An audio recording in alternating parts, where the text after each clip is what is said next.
ನಾನಿವಾಗ ಸಿಂಪಲಾಗಿ ಒಂದು ಹಾಗಲಕಾಯಿ ಗೊಜ್ಜು ಮಾಡ್ತೀನಿ. ಎಲ್ಲರಿಗೂ ತುಂಬ ಇಷ್ಟ ಆಗುತ್ತೆ. ಉಪ್ಪು, ಹುಳಿ, ಖಾರ ಎಲ್ಲನೂ ಈಕ್ವಲ್ ಆಗಿರುತ್ತೆ. ಸೊ ಯಾರಿಗಾದ್ರೂ ಜ್ವರ ಬಂದು ಇಲ್ಲ ಕೋಲ್ಡ್ ಆಗಿ ನಾಲ್ಗೆಯಲ್ಲಿ ಏನಾದರೂ ಟೇಸ್ಟ್ ಇಲ್ಲ ಅಂತ ಅಂದಾಗ ಇದನ್ನು ಟ್ರೈ ಮಾಡ್ಬೋದು. So let start. ಸೊ ನಾನು ಫಸ್ಟು ಎಣ್ಣೆ ಇಟ್ಟಿದ್ದೀನಿ, ಅದಕ್ಕೆ ಕಾದ್ಮೇಲೆ ಸಾಸಿವೆ ಹಾಕಬೇಕು, ಒಂದೆರಡು ಓಂಕಾಳನ್ನ ಹಾಕಿದ್ದೀನಿ, ಆಮೇಲೆ ಸೋಂಪು ಕೂಡ ಹಾಕಿದ್ದೀನಿ ಟೇಸ್ಟಿಗೆ.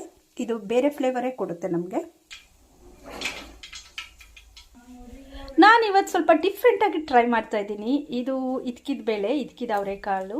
ಸೊ ಇದ್ರ ಜೊತೆಗೆ ಹಾಗಲಕಾಯಿ ಫ್ಲೇವರು ಒಂದು ಡಿಫ್ರೆಂಟು ಟೇಸ್ಟನ್ನು ಕೊಡುತ್ತೆ. ಮತ್ತು ಯಾರಿಗಾದರೂ ಹಾಗಲಕಾಯಿ ತಿನ್ನಬೇಕು ಅಂತ ಅನಿಸಲ್ಲ ಅಂದರೆ ಅಟ್ಲೀಸ್ಟು ಈ ಅವರೆಕಾಳು ಜೊತೆಗೆ ಟೇಸ್ಟು ಅವ್ರಿಗೆ ತುಂಬ ಇಷ್ಟ ಆಗ್ಬೋದು. So let's try.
ಹಾಗಲಕಾಯಿ ಗೊಜ್ಜು ಈಗ ರೆಡಿಯಾಗಿದೆ. ಸರ್ವ್ ಮಾಡಿಕೊಂಡು ಬೆಳಗಿನ ಬ್ರೇಕ್ಫಾಸ್ಟ್ ಟೊಮೊಟೊ ಬಾತ್ ಇದೆ. ಸೊ ನಾನು ನಮ್ಮಮ್ಮ ಇಬ್ಬರು ಆ ಟೊಮೊಟೊ ಬಾತ್ ಜೊತೆಗೆ ಈ ಹಾಗಲಕಾಯಿ ಗೊಜ್ಜನ್ನು ಹಾಕ್ಕೊಂಡು ತಿಂತಾಯಿದ್ದೀವಿ. ಟೇಸ್ಟ್ ಹೇಗಿದೆ ಅಂತ ನಾನು ನಿಮಗೆ ಹೇಳ್ತೀನಿ.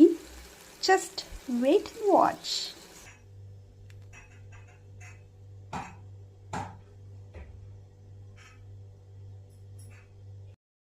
ಹಾಗಲಕಾಯಿ ಗೊಜ್ಜು ಮುಗೀತು. ಸೊ ಟೇಸ್ಟ್ ನೋಡ್ತಾ ಇದ್ದೀನಿ.